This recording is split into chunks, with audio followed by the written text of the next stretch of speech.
All right. Thank you so much for introducing the webinar series and giving me a little time to make sure that my sound was working. So thank you everybody for being here for Logic Models 101, how to use logic models to plan your community-based programming. And we will get started. So first, I'll tell you a little bit more about NC CASA. A lot of you are probably familiar with us, but if you're not, we are the North Carolina Coalition Against Sexual Assault. We are an inclusive statewide coalition working to end sexual violence through education, advocacy, and legislation. And please visit our website if you'd like more information or to get in touch with us. Our framework, NC CASA, as a statewide coalition, uses a social justice framework. Therefore, our work is done from a strong intersectional social justice perspective, and we believe that by centering our work around marginalized communities, that everyone will be served. Some of the things that we do are organize and sponsor statewide trainings related to sexual violence. We support rape crisis programs in the state. Resource sharing and technical assistance, legislative agendas, policy change on both the local and national level. We do anti-human trafficking outreach, prevention education, and variety of programs with colleges and universities. This is me. I'm Anna Wallen. I'm the program evaluator. I joined NC CASA in March. Before that, I was doing health education in middle schools, and for a while I was a survivor advocate in Chatham County. I got my Master of Public Health at UNC in Chapel Hill, and I also love making art and music and being outside. And thank you all for being here with me today. So here you get another title screen. Thanks for being here with me to learn about logic models. And this is going to be a really just kind of very basic discussion where we talk about the kind of bare bones of logic models and how they work together and how to kind of fill one out so you can get a better idea of how you want to do your programming so that you can achieve the goals that you have set out for yourself. And I wanted to show everybody this logic model here on the right because it's just kind of a really creative, beautiful example of what we can do. And I just want to make sure that, you know, people come away from this training knowing that you can have fun with your logic model and it should be a tool for you that you enjoy using and looking at, not something that feels stifling or frustrating. So I hope that we can get that out of this training today. And please feel free to ask any questions you have at any point, and I'll kind of pause in the middle for some interaction and questions later on too. So if people want to go ahead and enter into the chat box now, just as we get started, how experienced are you with using logic models at this point? If you have never used them, you can go ahead and put in a 1. You're here to just kind of figure out what they are and whether or not you want to use them. Maybe you've already used them a couple times, or you're pretty experienced, or maybe you are an expert, or you're even a 5. So go ahead and just, for the sake of engaging with each other and the learning, go ahead and enter in how you feel about your knowledge. And I would love to be able to see. Looking in the chat box now, it looks like we have a handful of 1s, we have a 2, so it looks like most people have either never used them or are relatively new to them, which isn't surprising. Cool. I'm going to go ahead and confess, in my rape crisis center time working on a hotline, I had never used a logic model and didn't even know what one was, so it's not unusual for this to be new material. Definitely. That's great. Okay, wonderful. All right, so like I said before, this is going to be pretty basic. So it sounds like maybe this is a good fit for folks who are here. I just want to make sure that people who are really experienced with logic models, you know, aren't expecting to get really kind of like advanced theories or applications or frameworks that they can end up being plugged into, because we are not going to be going that far today. But there are a lot of things that you can do with logic models, and there's different ways to kind of conceptualize them. But we're going to be keeping it pretty simple.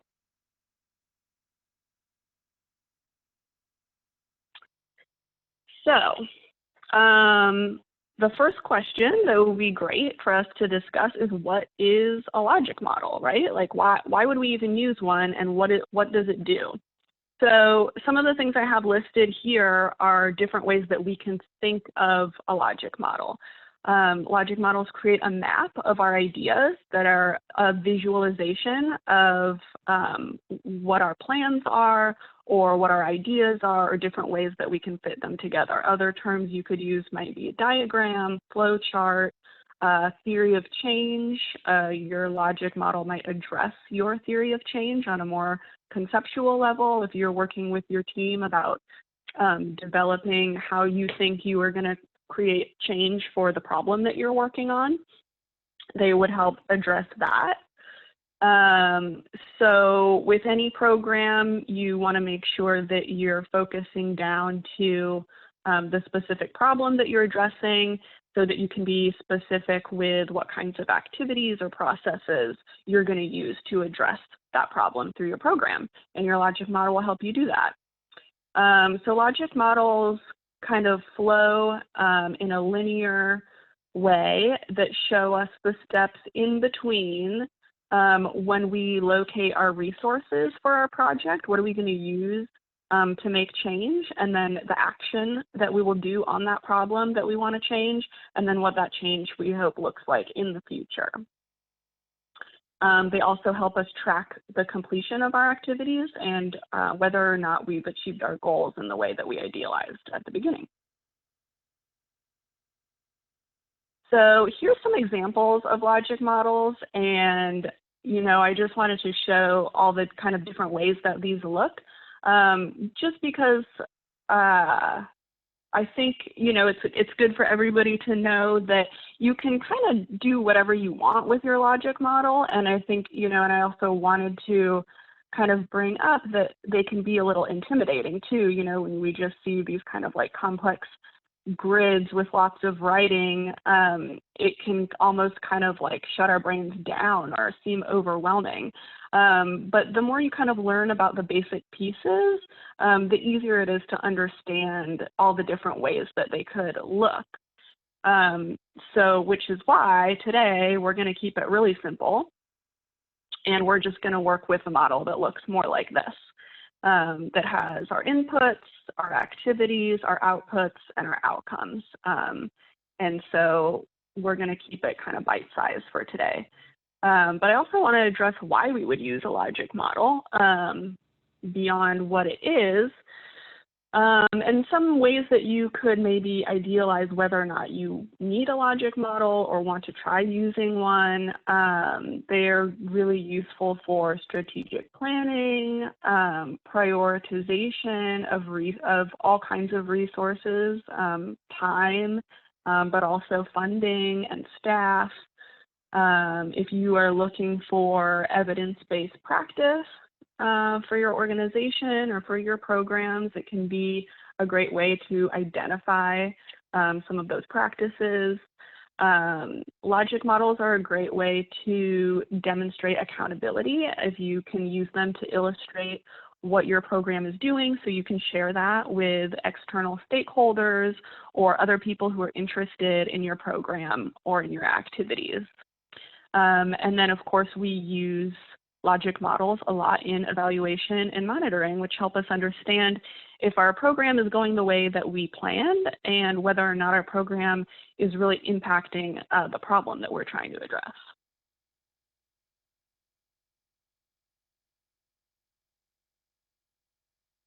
So here is another basic representation of the different pieces of a logic model.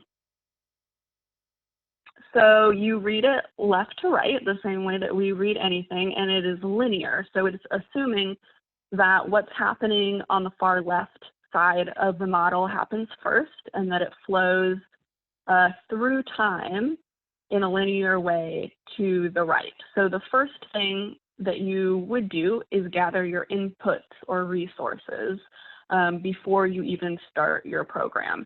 And I would say, of course, it's ideal to make your logic model and make your plan before you start your program. But really, they can be useful at any time. And if you did not have the chance or neglected to create a logic model, or if now a stakeholder is asking you to create a logic model in the middle of your project, you can still do that, and it can still really help you. You don't have to panic and worry that it's too late or anything, because it will always help you, kind of direct you and guide you as you're moving through your project as things change. So it's never too late to make a logic model. So ideally, you are doing planning about what all your resources are, how you're going to use them, and we'll go through different examples of what would go in each of these boxes later. So then after you have your resources, you move on to your action, your actual programming that you're implementing. What are you going to do that addresses the specific issue that you are trying to make change on?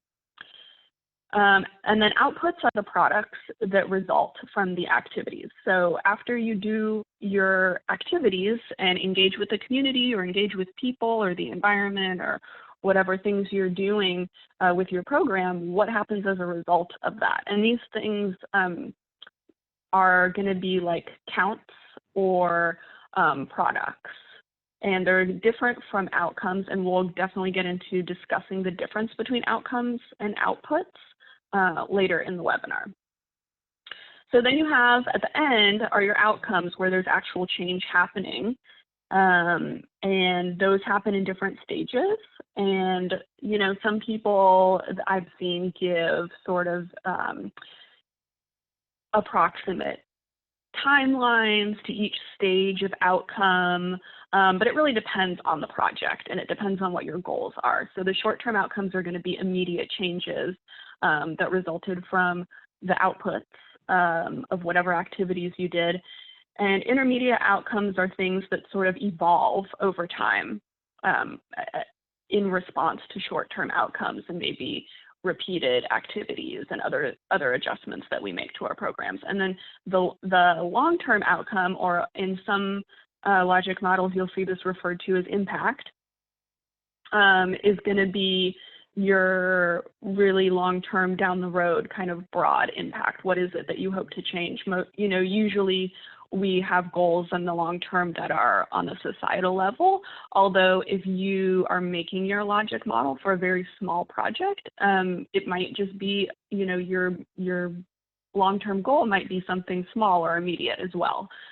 So that could depend on what your project is as well.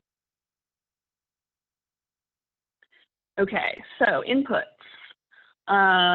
What are your resources? What are you using? What do you need to do this project? Examples of inputs could be funding, staff, infrastructure, knowledge, tools. In community health programming and education, often curriculum is going to be a big part of our inputs. Whatever it is that we're using and that we're bringing into our activities, when we brainstorm and develop these amazing activities and events and programs that we want to do in our community, what are the things that we need to get together before we can even start to do that programming? So it's great to make a list of resources and definitely get input from lots of different people on your team and in your organization, or even outside of your organization, so that you're getting a good idea of what might be needed to accomplish your goals. Okay, so activities are the actual action that we do to create change. And this is what a lot of our work is focused on. What are the ways that we are engaging in order to make change? So some potential examples of this could be trainings, creating or writing tools, resources, or guides that we share with others. Education and skill building, implementing classes, sharing knowledge, events that bring the community together or achieve some other goal that we're looking for, any kind of program delivery, outreach, marketing, media creation or media dissemination, depending on your project. And there is some overlap. Definitely, there's a gray area dividing all of these different sections of the model, and some activities do sometimes look like outputs, and some outputs do sometimes look like outcomes. So it's just really up to you and your team to talk about what your intentions are and how you want to go about defining what those mean for you. Okay, so outputs would be the products that occur after we do our activities as a direct result of our activities. So if one of your activities was to develop a guide or a handbook, your output would be the actual handbook itself, or however many you distributed to your community, 100 guides. Or however many people attended your training. So this is going to be often a count and a number of things that you accomplished that reflect that you completed your intended programming. So attendance, sometimes satisfaction could be counted as an output. Groups created, events completed, tools that you made or shared. So as we'll go over later too, outputs don't communicate necessarily whether or not you achieved making change or whether your program was successful. It really just reflects that you completed the activities that you set out to do. But at this point in the process, we don't know if your program was successful in the way you intended yet. However, once we get to outcomes, this is when we get to have more of an idea of whether or not we are getting towards our long-term goals, is if we can see some of our short-term goals being met. And so those immediate changes that are going to occur right after we finish that programming and we reach our community and we teach people those skills, what are we hoping will happen in relationship to all of those experiences? And that is immediate changes in awareness, motivations, attitudes, especially if we are doing health education.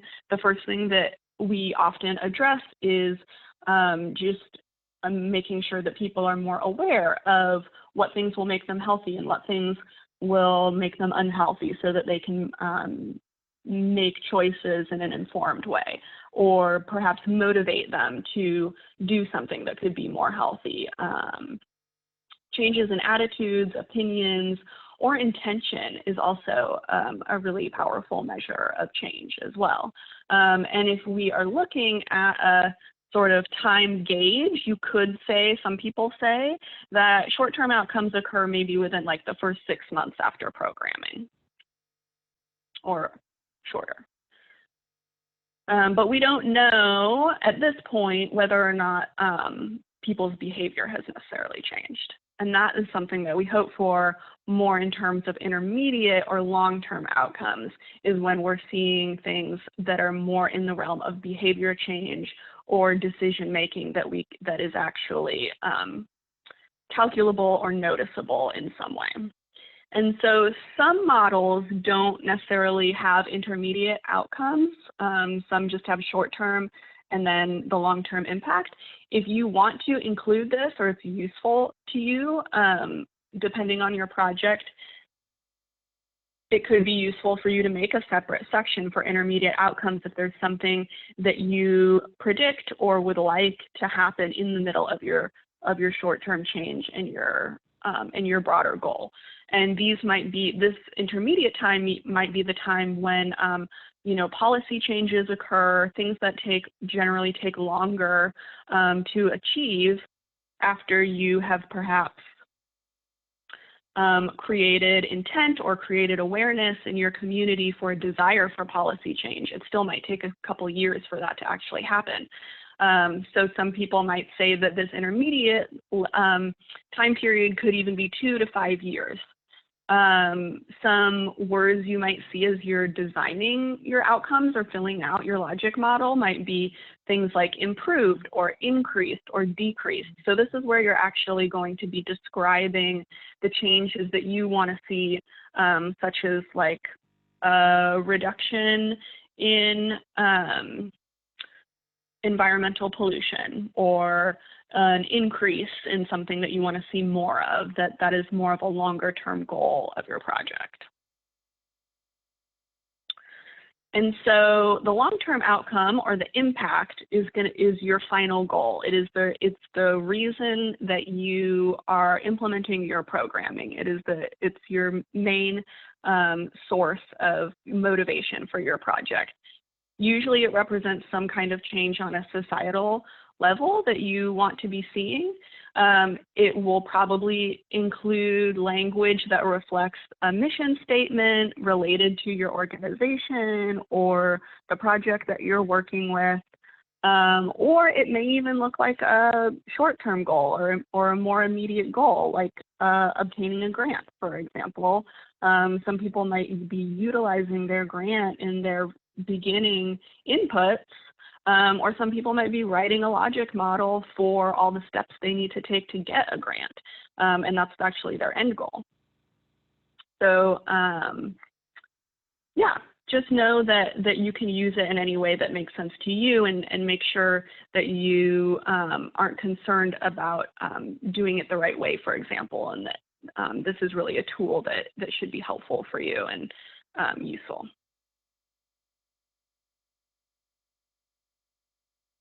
Okay, so I'm going to take a pause right there for some questions. If anything came up for you guys that's unclear, or even just something you want to add that you think is important, and then we'll keep going.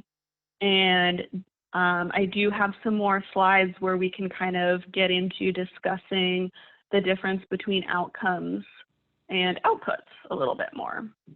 But for now, does anybody have any questions about anything we've covered so far?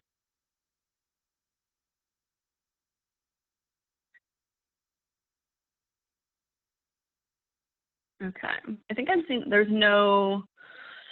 I don't see anything in the chat box, is that right? That's right, so far there's not yet.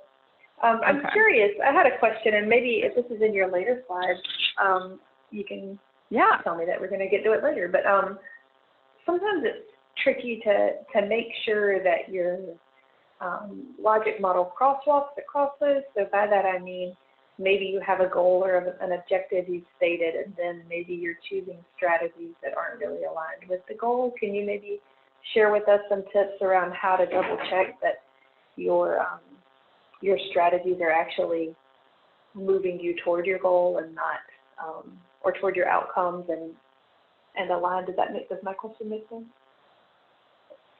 Yeah, that's a really good question. I'm thinking about that. Since we have like limited resources and limited time in our work days, none of us, our nonprofits are typically not rolling in money. We want to make sure we're doing things that are actually going to support our outcomes and our goals. So are there tips that you might have on assessing that yourself?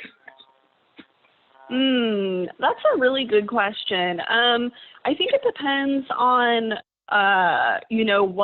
how much experience you have in that particular program, and what you've seen work before, what others have done, or what your own group has done before, things that we observe in the community. But it is challenging to tell if something is working until we kind of do it for a while. And that is one of the challenges of evaluation too. And it is hard to make sure that we have, tried something for long enough before we know it's not working. So I think I will have to look into finding more resources about ways that we can identify knowing that.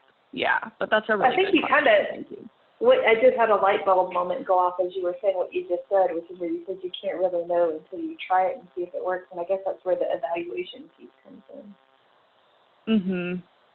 Yeah. Yeah, and there's just so many different kinds of evaluation too. Some of it takes a long time, and some of it is kind of more quick and dirty. We can check a couple different things and take a temperature in different places, and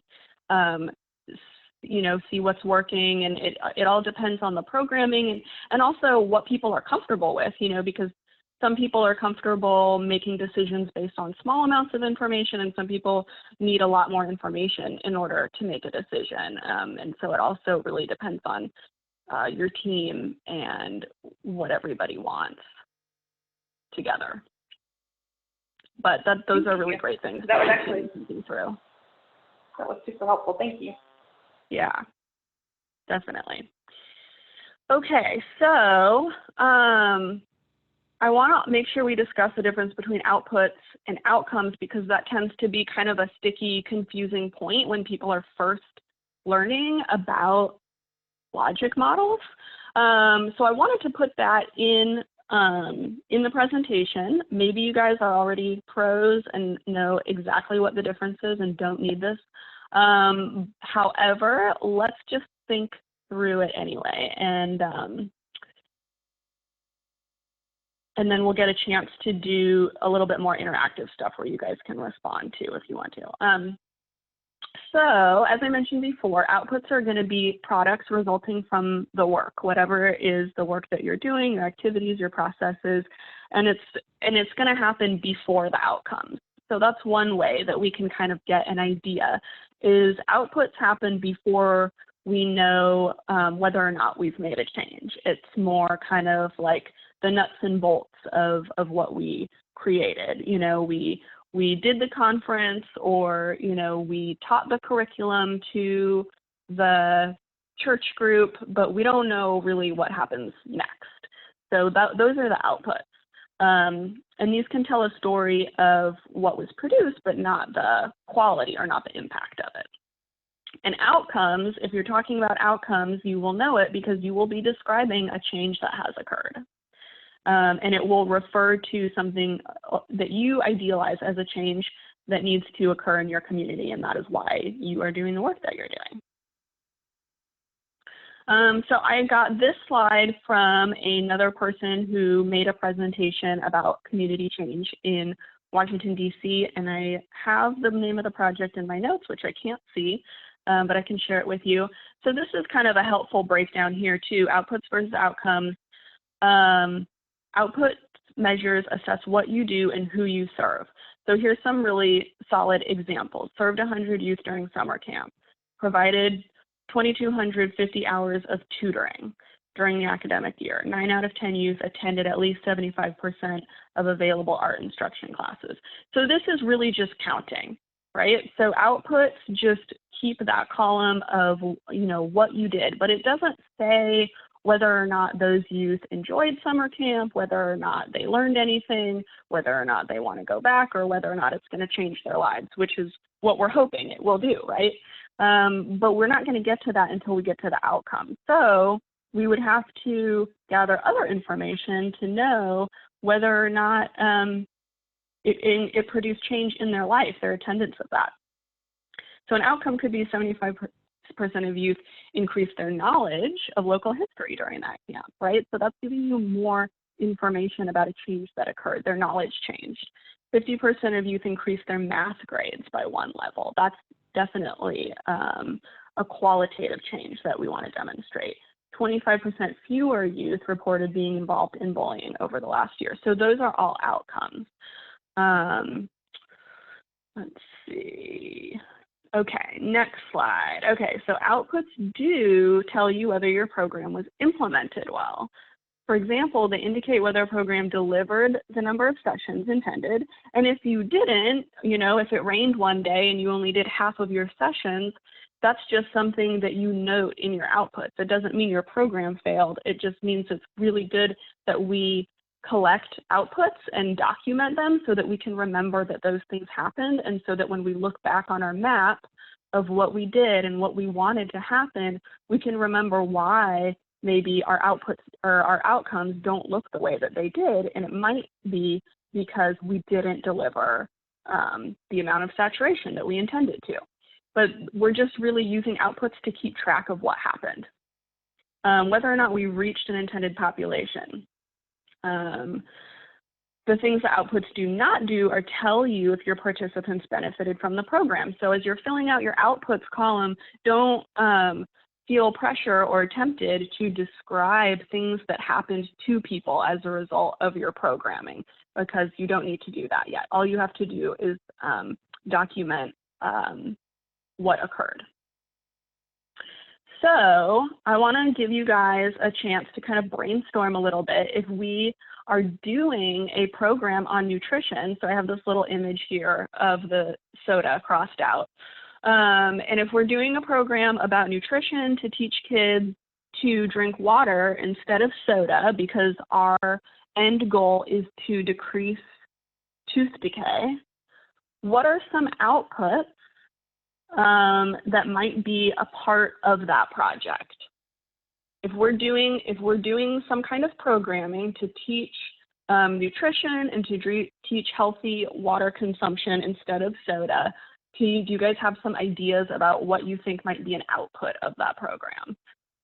So go ahead and just brainstorm what you think that could potentially look like, and add it to the chat box so that we can kind of help each other brainstorm what outputs really look like. So I'm seeing someone has said classes, marketing materials, campaigns, events, challenges. That's awesome. kind of what we're seeing in the chat box right now. Yeah.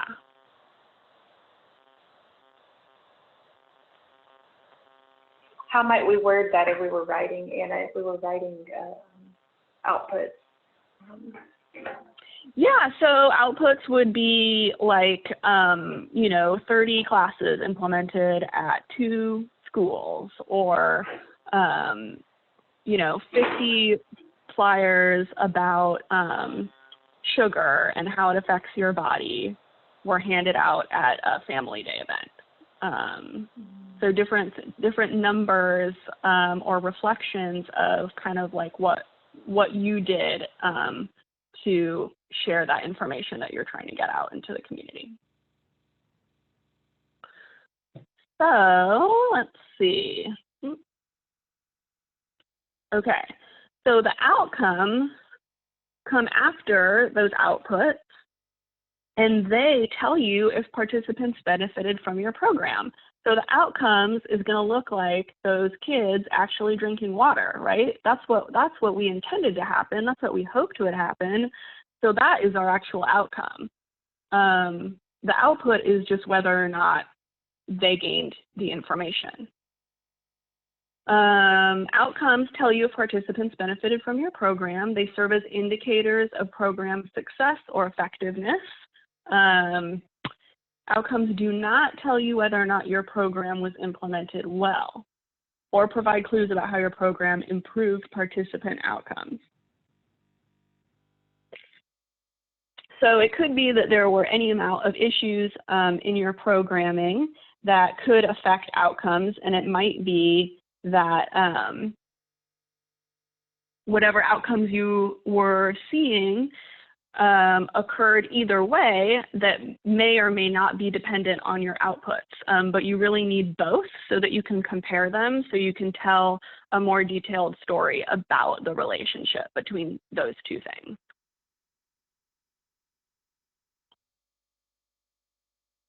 And here is another chart that gives you some different kinds of examples. And on this one, it actually includes activities under the banner of outputs. I haven't seen that anywhere else, but it is a unique way that you could conceptualize.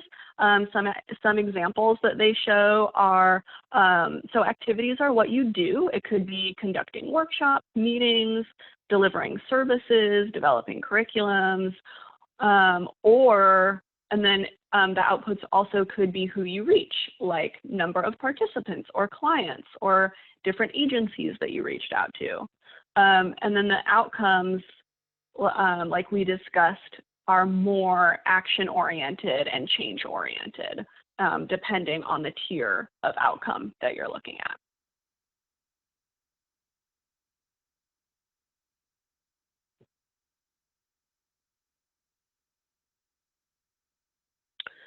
So one thing you may also want to consider that are not columns in our regular kind of bare bones logic model structure are assumptions and external factors. And a lot of logic models include some description of these outside the logic model itself, but somewhere in the same space where you would deliver this information along with the logic model. So assumptions are key factors that must hold true in your logic in order for things to go as planned. So in the logic you're using in your model, you are making assumptions about different things that will happen or not happen as you go through your planned activities to create change. An example of an assumption is that all students will complete all lessons in the course. So if you're hoping that everybody will learn the expected content and that their behavior will change because of that, you're also making an assumption that they'll complete all the sessions, right? If there's 10 sessions in your program, people probably aren't going to change their behaviors if they only go to one session. So you might want to include different assumptions you're making along with this, or at least go through the act of filling out your assumptions so that you are aware of them, because a lot of times we're not aware of our assumptions as we're creating our program plans, and then that could cause some unexpected challenges in the future. So it could be useful to think through those things that we may need to plan for that might be outside of our awareness at the very beginning. And another thing that is related to assumptions is going to be external factors. So things that are outside our control or that may impact outcomes, for example, parental buy-in. So, you know, we can develop a really amazing program and make sure that students love it and make sure that they have transportation to get there and that it's an essential part of the community and everybody has access. But one thing, you know, if we don't plan for parental buy-in, then all of our work can't impact those kids whose parents don't approve of the programming either.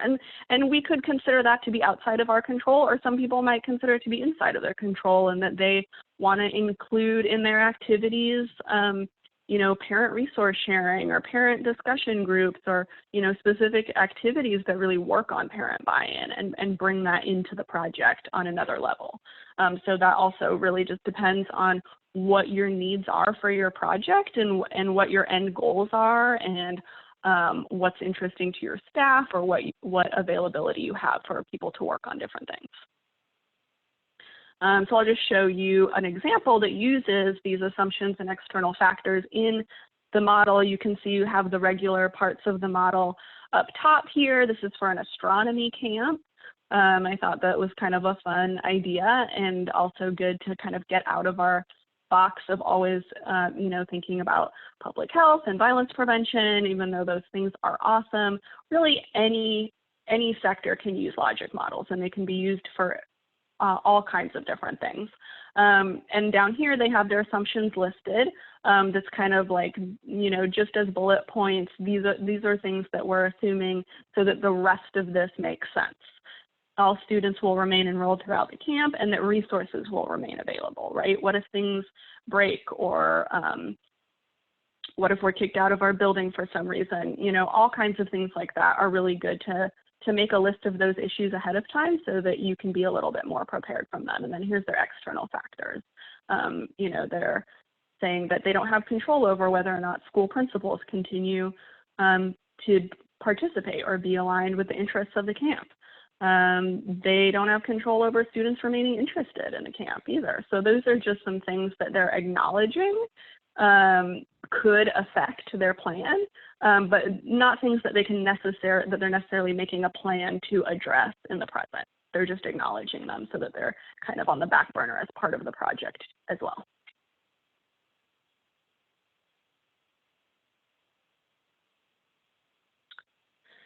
So to kind of wrap up, remember that logic models can look lots of different ways.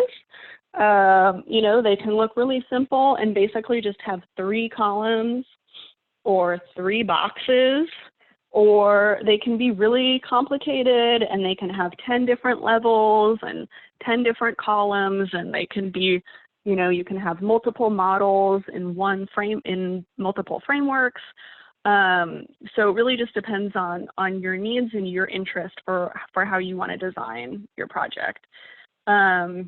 It's definitely recommended to design your model and start thinking through your plan before you start your project, but they can be useful at any time.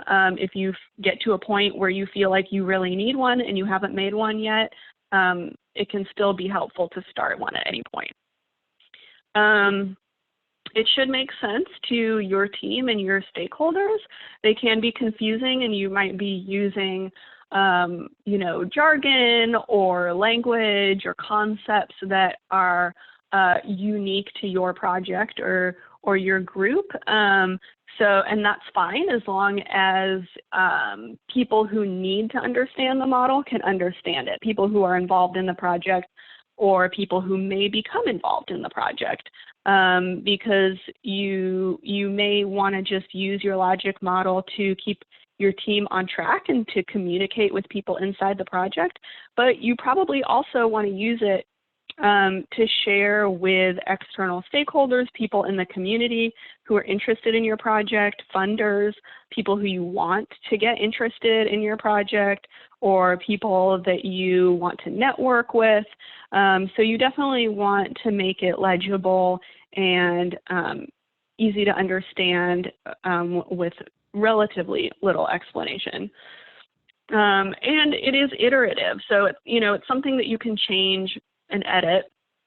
And if you've already reached the point where you're getting into your activities and some things have come up, you can change those, and you can look on to your outcomes that you predicted that you wanted to happen and think through something else that you might need that you didn't think of before. So don't feel like whatever you write down the first time is fixed in stone. It's something that should be interactive, that helps you at every step of the way. And you can also have fun and be creative with your logic model, because, hopefully this is a tool that we're using for visioning and for keeping ourselves excited and our team excited about a project, and really, helping us to keep our eyes on that main goal that we're working towards, that we are passionate about, even though sometimes we get mired in setbacks or day-to-day activities that don't necessarily reflect that end goal. I think that logic models can actually serve as a great tool to remind us of how we want to get where we're getting. And I wanted to show you this logic model. Again, it is from a program called Create Your Dreams, which is a youth development program. It's a long-term youth development program out of Atlanta, Georgia, and they enroll kids from 5th grade through high school graduation. And so they make a really long-term commitment to these kids to keep them in the program. And they do all kinds of leadership and education and personal development. And it's a really interesting program. And you can see that inspiration here in their logic model that they made, and they really had fun with it. And you can see down at the bottom, they put their inputs down as kind of like a foundation in the ground of things that are feeding up all of their activities and their outputs. So, this is not the usual way that we think of organizing a logic model, but this is something that they made really creative to reflect the way that they felt about their program. And I enjoyed looking at this. And ideally, we would enjoy looking at our logic model so that we want to interact with it and we want to think about all the things that we're doing and all the things that we want to do so that we can stay excited about our project. So I want to open it back up for any questions. If there's something you still feel stuck on or confused about, please feel free to ask. I hope that at this point everybody feels comfortable kind of, diving into filling out a really basic kind of logic model with just some inputs and some outputs and activities, even just a few things in each column to kind of get you started on your project. And I'm sure some of you have also already made really complicated logic models. So does anybody have any comments or want to add anything to what we've discussed?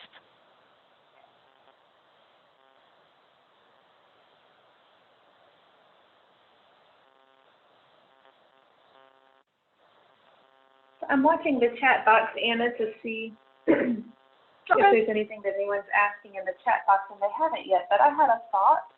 Yeah. That might be a good thought exercise to help people conceptualize how this works in their programs. And if you have like your super basic logic model slide. Should we go back to that? Is that what you're saying? Yeah, if we can go back to that, that might help them think through how that works. And I know not everybody on the call is prevention, and this is part of our prevention series, and we help our preventionists come up with logic models for their programs and for their task forces. And so maybe when we get to that slide, okay. So we're kind of looking at how you would fill that in, and I don't know if any of you do maybe, or each of you that work at a rape crisis center, if you don't mind throwing in the chat box what your position is or what part of the program do you work in, whether it's prevention, therapy, client services, outreach, are you the SART team coordinator? If you don't mind throwing in the chat box what you do at your agency, those of you who, especially if you've kind of been quiet, I'd love to see what you do. And I see that Laura says in the chat box, thanks for breaking this down and lesson planning. I've done this just before, just not organized in this way. One of the biggest challenges I've had is with evaluation of efficacy, so this is helpful. What's the biggest challenge? Evaluation of efficacy. Yes. So I see someone in there who's an advocate. And so if we're thinking about building your local program's advocacy program, those of you in the chat box, play along and help us out. If you're in the chat box, what do you think inputs might be for an advocacy program or your client services program if you want to back it up and look a little broader? What are some of the inputs you would have for your client services?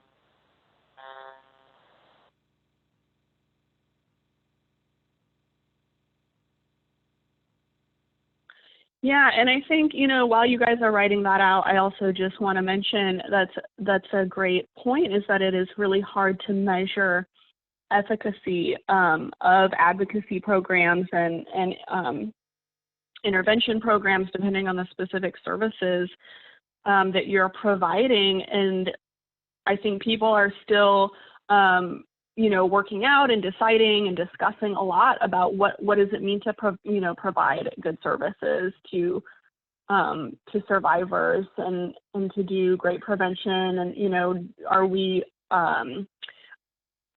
looking at success as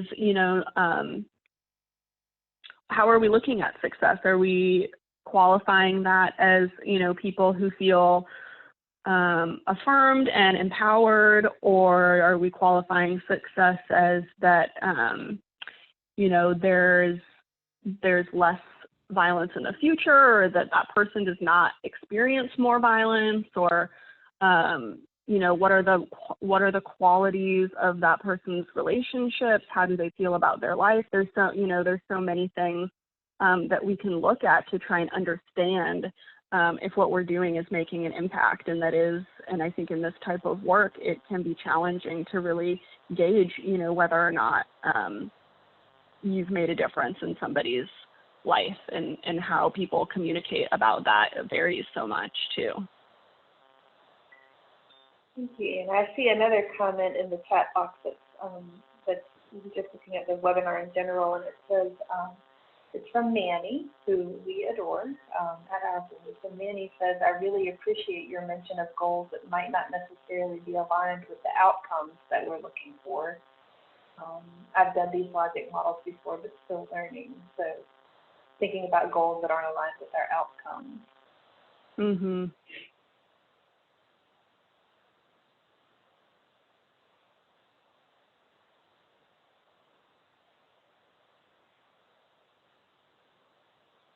So sometimes, Anna, maybe you can talk through this with me. I know that when I've been working on these, I've had a hard time differentiating sometimes between inputs and activities. And so I'm thinking on inputs, things like, let's say you were building an advocacy program and one of the resources you felt you had was that you've got, you know, your SART team and a multidisciplinary network of agencies. Would that be something you would even want to include in a logic model? And if so, would you consider that an input, or would you think of that more as an activity that you do towards your outcomes? Yeah, well, that's a really good question. And I think, I guess the first thing that I would think is how much cohesion does your team already have? And, you know, does developing the team and getting them trained need to be part of your activities of strengthening your entire project, or has that already occurred? I guess for me, that's how I would think through it, and that if your team, you know, has been working together for a while, has these skills built up, is really clear about their objectives, has the skills that they need, has the experience that they need, then you might include your SART team as an input, as a resource that you're using to do this. That's not to say that if they need more training or are new, or you're just forming your SART team, that they're not a strong resource, but it might be that you just want to include that in your activities or your process column if you've already decided that part of the project is that your SART team needs more development. And if you feel like that will make your project better, then maybe you want to put it in the activities column. And so if we were thinking about like an advocacy program, what are some of the things that you might think of that might be inputs for that? Inputs for an advocacy program? Yeah, so funding would be one for sure. Mm-hmm. And what else would you include? Because obviously there's things that we're doing with the funding. Yeah, so, you know, basic general resources like space, staff, those are definitely things that you're always going to put into your resources column. Staff, funding, space, materials. If you already know what specific materials you need, definitely list those. But it depends on what you're doing for advocacy, right? Like what does advocacy look like at your organization? Are you doing support groups? Do you need a support group facilitator? Do you need, food for your events? Does your advocacy look like, doing activities out in the community, or are you going to take your support group on field trips? Like, what are those things going to look like, and what will you need for that? Will you need transportation? All different kinds of things. So you definitely have to have an eye towards your activities that you have in mind in order to look at your inputs as well. And you'll have to go back and forth and edit both of those at the same time to figure out what you can and cannot do based on what resources you have available or will need to. So activities for that program might include things like you mentioned, like a support group, hotline, court accompaniment, like what you're actually doing as part of that program. Right. Right. Yeah. And I see Barbara made a comment in the chat box that mentioned moving into self-sufficiency, prevention, and so on, and evaluating the most effective ways of assisting survivors and their families. And I'm thinking that might have been a comment on like what kinds of things would go into your logic model, your goals. Let's see, more of a thought, because it's something I've been thinking about for myself. Am I being the most resourceful and such? So many survivors come in at different levels in life, addictions, employment, children, mental health. But these things could also be incorporated into our logic models to meet those survivors' needs. So it sounds like maybe Barbara's reflecting some on using this logic model as a way to kind of think through making the best use of resources for survivors that come in at different levels in their life with different needs. Definitely. Yeah, that's a great way to use it. I really wish I could read the chat. It's a little bit hard for me to hear you too, Christy, and I wish I could just read them. Sorry about that. But no, that's fine. Oh, now I can hear you much better. Yeah. So thinking about outputs, if we're still sticking, because I know we do a lot with our prevention, but if we're thinking about like that advocacy program where your client services, what might a couple of the outputs you would see on that look like in a logic model? Would that be like providing services to X number of survivors, or? Yeah, definitely. So that would be just like basic, numbers of contact. And then it depends too on your activities. Like if you are doing court accompaniment, you would definitely put in, how many people received court accompaniment, how many people attended support groups, or if you're giving out any additional resources, whether they're material or intellectual resources, how many people received those or had access to them. If you have a shelter, definitely how many people you were able to serve through there or other resources that they received. If there's food or any other kinds of things that you're providing, those would be under the outputs as well.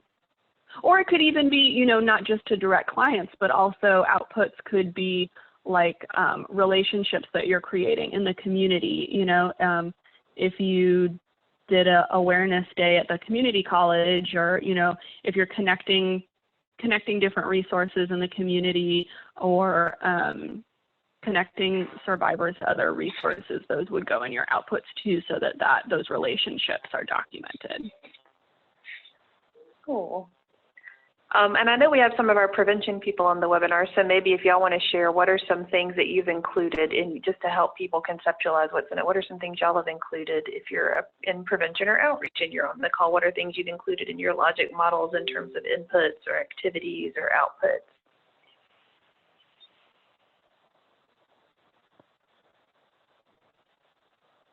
And I'm watching the chat box.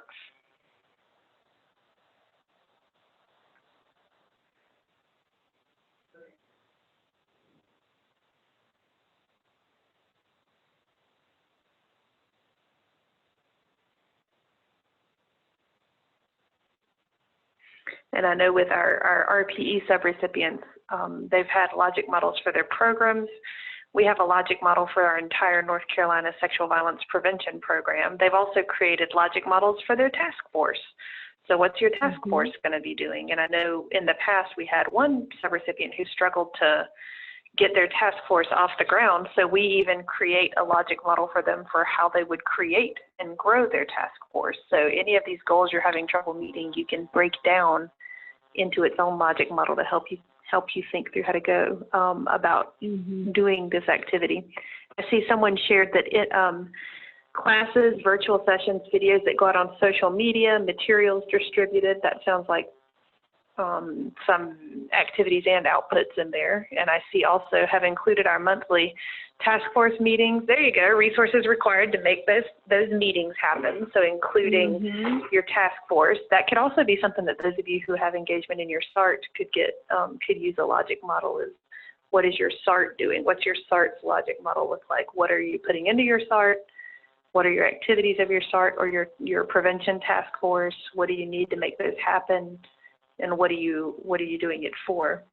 I see in here translation services, food available, promotional materials, things like that. Yeah. Definitely. And I'm That was all. I was just trying to think of a worksheet in here okay. for now too. Cool. If anybody wants to print this off, and it just kind of is a really basic worksheet to help you think through what might go into your logic model, and that's kind of an easy thing to get you started too if you want to try working with that. Okay.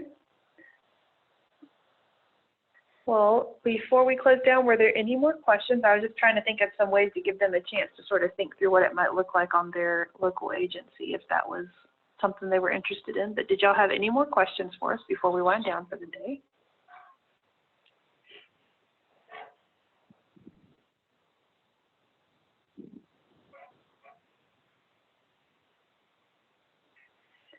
And this is another resource too.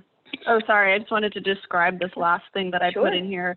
If people want to print these off and use them, the first one is just a logic model worksheet, but the second one is more of a little bit more of a comprehensive evaluation plan. If you want to go a step further and look through that, it's a great worksheet that kind of prompts you to think through ways that you want to evaluate your programming, and you get to kind of fill it out, but it's also pretty simple. And so I would recommend looking that over if that's something that you're excited about learning more about too.